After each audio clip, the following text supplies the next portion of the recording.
A young man got home from town after university, ready to start his new life, ready to start working, only to find out there was no employment.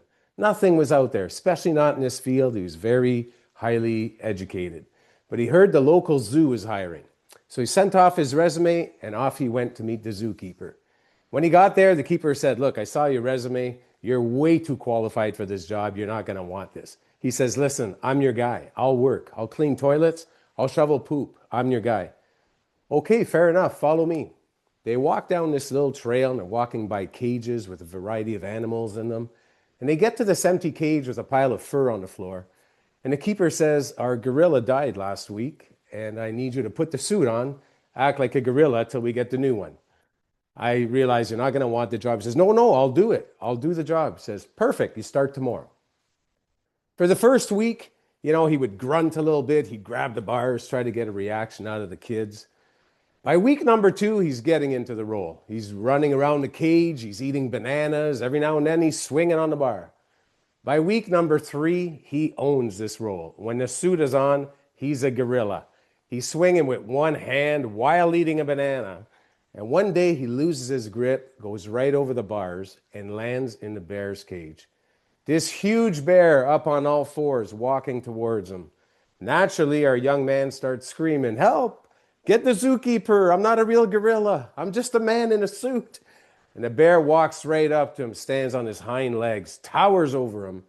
And the young man thinks, this is it. This is how it ends.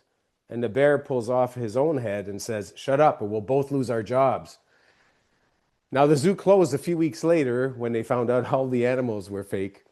And obviously, this story is fake, but the moral, the lesson is very real. There's a misconception that filling roles, being at full complement, is always the way to success. When the truth is that putting the wrong people in the roles could actually cost you a lot. It might be a band-aid at first, but it's going to come back and bite you, and it can really lead to the demise of your entire operation. You see, business changed after COVID. The world changed and the rules changed. Things that were impossible are now a reality. Think of it. Working from home was unheard of.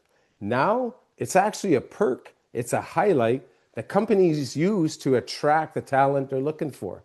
It's actually something to entice somebody to work for you.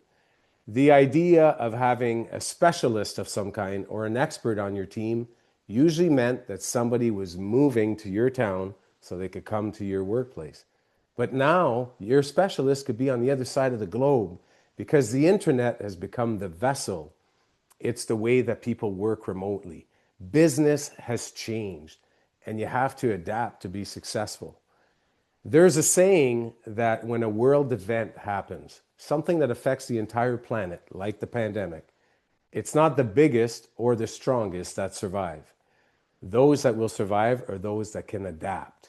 And we can see that in the landscape of today. When you look out there at the customer service industry, huge giants that had stores and that relied on foot traffic coming in had to close their doors.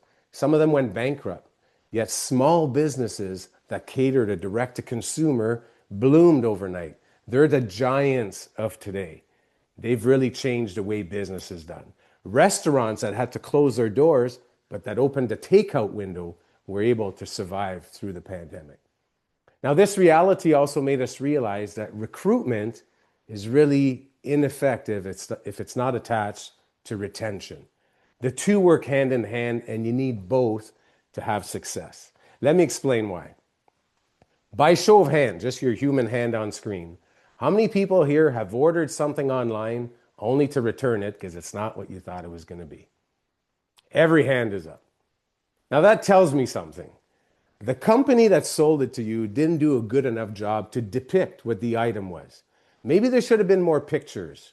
Maybe there should have been a coffee cup in the picture so you had a better idea of the size. Maybe the weight should have been written down because it seemed heavier in the picture. It seemed more heavy duty. But the big problem here is that the company that sold it to you paid to ship it to you. They're now losing the sale, and more often than none, they're paying to have it shipped back to them. So when it comes to that transaction, they're in the negative.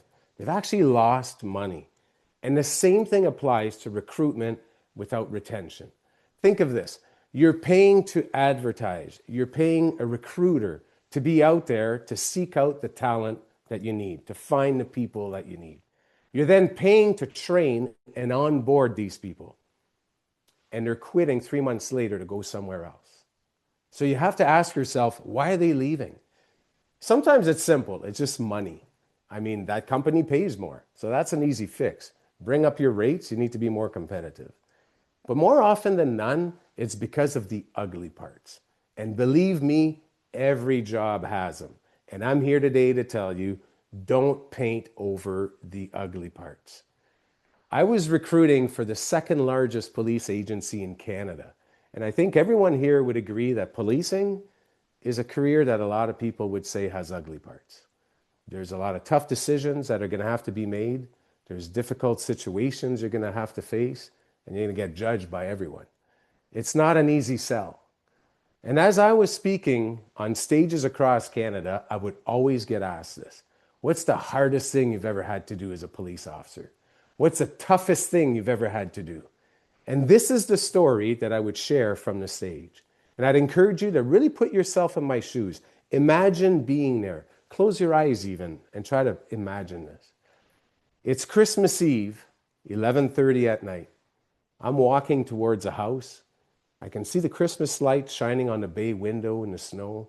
I can hear the Christmas music as I get closer. I can see the Christmas tree lit up through the window. I can see kids running around, and I can see adults standing there with cheer. And my hands are shaking because I have to knock on that door.